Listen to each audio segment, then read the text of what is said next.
Muhammad wa ala alihi wa sahbihi wa sallam. Amma ba'd. Breaking the fast due to illness or old age. So Allah subhanahu wa ta'ala has given us mercy and creation. And He, Ar-Rahman, Ar-Rahim, uh, has made a way for those people who are too sick, too ill to fast, and those people who are elderly and who find great difficulty or a threat to their health with regards to fasting.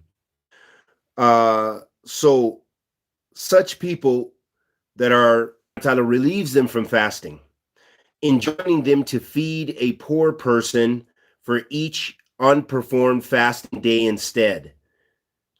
They are to provide half a sa'ah of food for each day. Allah subhanahu wa ta'ala says, Kitab al-Kareem, Allah does not change a soul except with what, does not charge a soul except with what is within its capacity. So the person who is elderly or who suffers from a very serious illness that they cannot fast, perhaps they require medication during the day and so on, that they are not required to fast, but rather Allah subhanahu wa ta'ala, through His mercy, has made a way for them in which they are to feed a poor person half a sa'ah, and a sa'ah is about 2.75 kilos, so almost 3 kilos. For example, 3 kilos of rice. So half a sa'ah for each day of Ramadan would be about 1.5 kilos of the food that is required of that place. For example, if it's rice, or maybe the people of that place, they use a lot of wheat or flour or whatever the case may be. Allah subhanahu wa ta'ala says, Kitab al-Kareem, and upon those who are able to fast, a ransom, a substitute of feeding a poor person. And upon those who are able to fast, but with hardship. So this is with a difficulty. So those people who fast, but yet they receive a great difficulty, there's a lot of mashakka, then they can feed a poor person. So in his interpretation of the above mentioned verse, Ibn Abbas radiallahu ta'ala anhuma said, the verse refers to those old men and women who are too old to fast.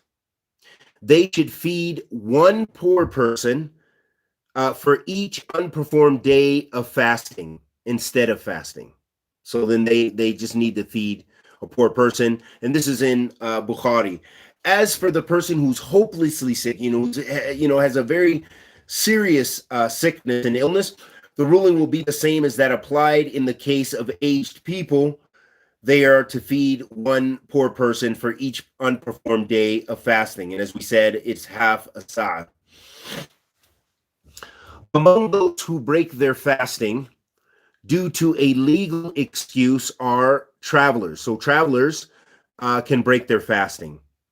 And sick people whose recovery is expected. So someone who is sick, maybe they have a serious flu, COVID-19, whatever the case may be, then of course they have a legal excuse.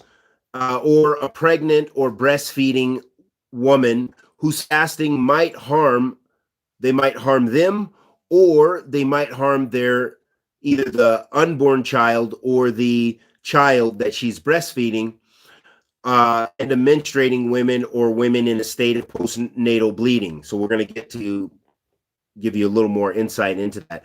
It is obligatory for people in all the aforesaid cases to make up for the unperformed fasting days. So all of those categories we just mentioned, they need to make up for their fasting. The traveler, the woman who's pregnant, who chose to break her fast, or the breastfeeding woman who feared that it would harm her or her children, her child that she's breastfeeding. And then, of course, women who are in a state of menses or postpartum bleeding, that they all must make up the fasting they missed. Uh, Allah subhanahu wa ta'ala in this regard says, and whoever is ill or on a journey, then an equal number of other days. On the other hand, breaking fast is an act of the sunnah for an extremely sick person for whom fasting may cause harm, or a traveler covering a distance that necessitates shortening prayer. Allah subhanahu wa ta'ala, the All-Exalted, says, and whoever is ill or on a journey, then an equal number of other days. So someone who is traveling, they have this rukhsa, and the scholars mentioned that they should take this opportunity. However, if someone is traveling, they are traveling, but maybe it's a short distance and it's very easy. They're on a plane, they're on a flight. They can continue their fast, so that way they don't have to make up the fasting. But the scholars, they differ, and some of them say it's better to take this rukhsa, or this permission that the Shara has given to show gratefulness to Allah subhanahu wa ta'ala, and Allah subhanahu wa ta'ala knows best.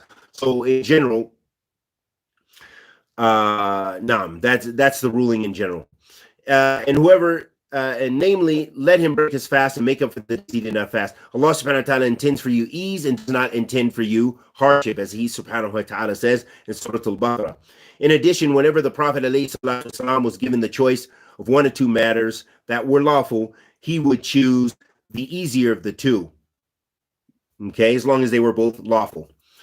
He sallallahu alaihi wasallam said in Sahihain, it is not righteousness to fast on a journey. Laysa min al-birr and tasum fi safar.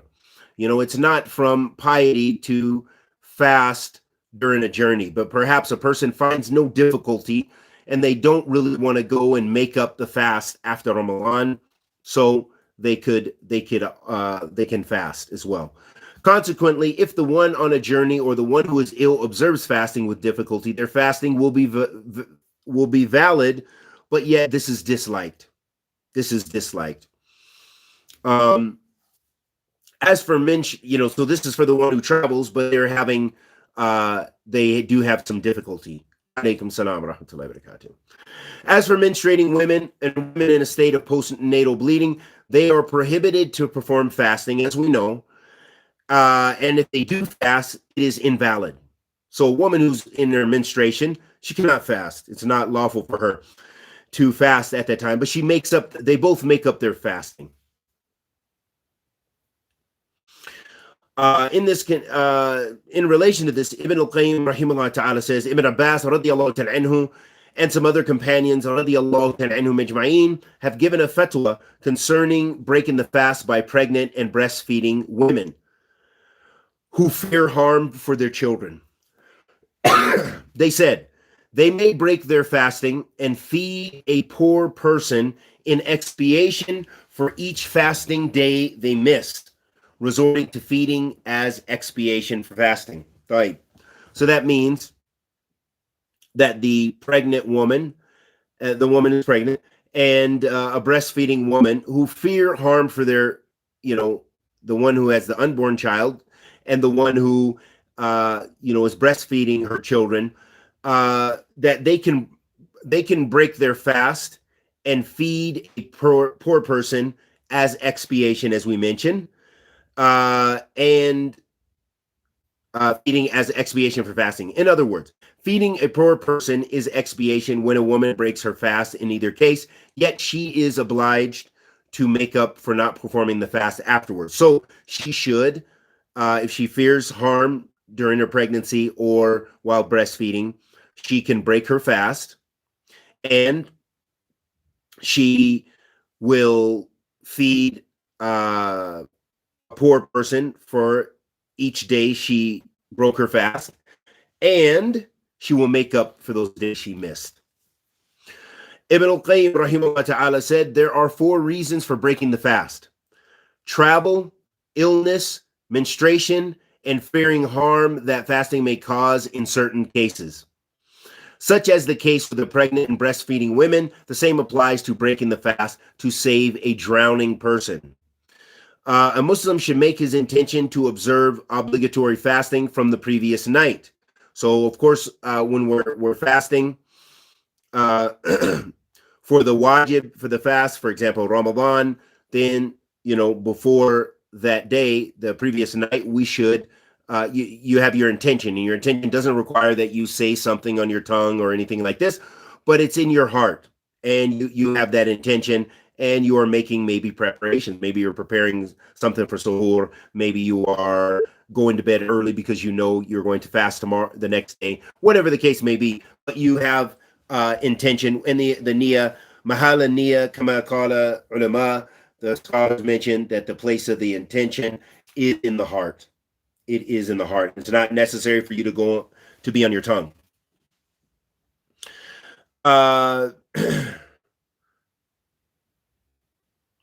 And in this regard, the Prophet ﷺ said, "Innama a'malu binniyat wa innama likulli imri'in ma nawa." The Prophet ﷺ said, "Verily, actions are tied to the intentions, and everyone should get that for which he intended."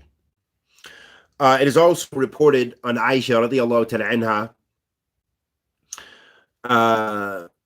in a hadith which is marfu', meaning it's traceable to the Prophet sallallahu alaihi wasallam, attributable to him sallallahu alaihi wasallam, said, when one does not intend fasting before dawn, his fasting is invalid. So when you're fasting Ramadan, you don't just at the last minute, or you enter Ramadan and you say, okay, yeah, I'm fasting. So instead you make the intention, make your intention, and intention in your heart.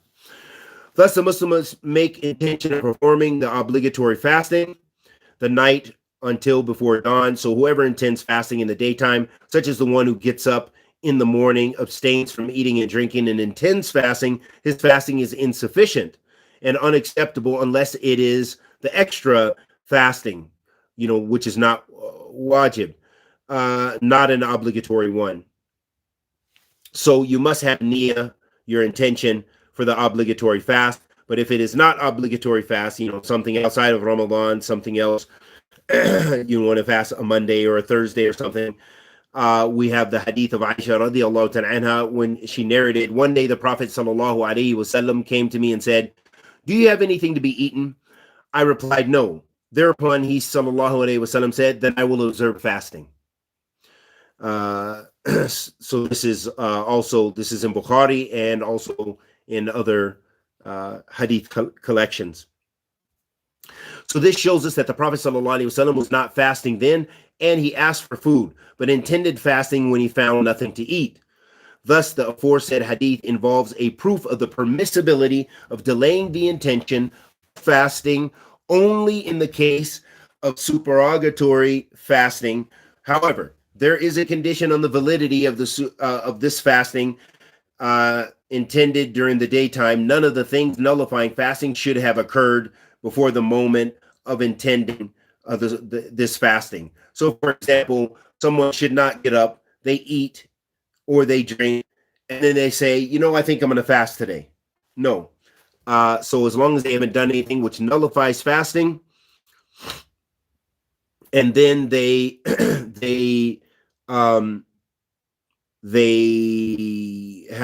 they woke up late or whatever the case may be, they haven't eaten or drink, and the day has begun, then they can fast those days. And those again are the non-obligatory fasting outside of Ramadan in an expiation or something like this. And Allah subhanahu wa ta'ala knows best, and thus we finished that little section. If there are any questions, I thought I saw something.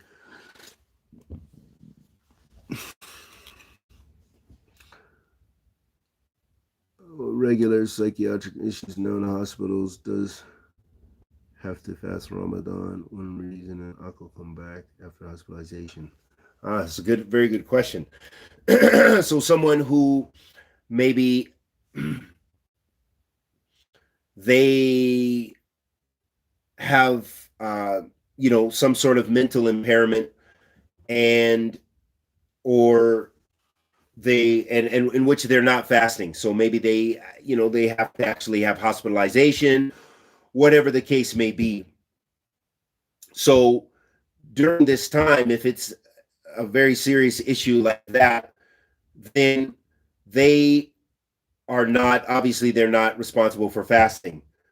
The Prophet ﷺ said, "An-na'im hatta yufiq wa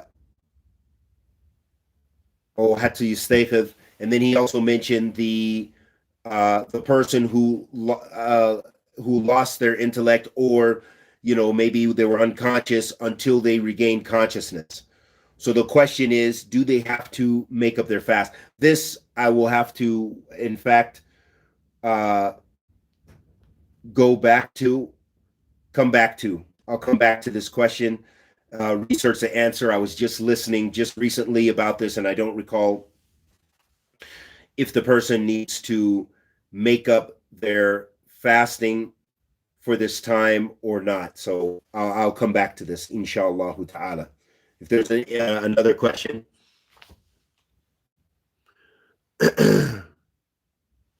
So it looks like that's it, inshallah ta'ala. So I will research that issue and come back to that, bi'idhnillah ta'ala.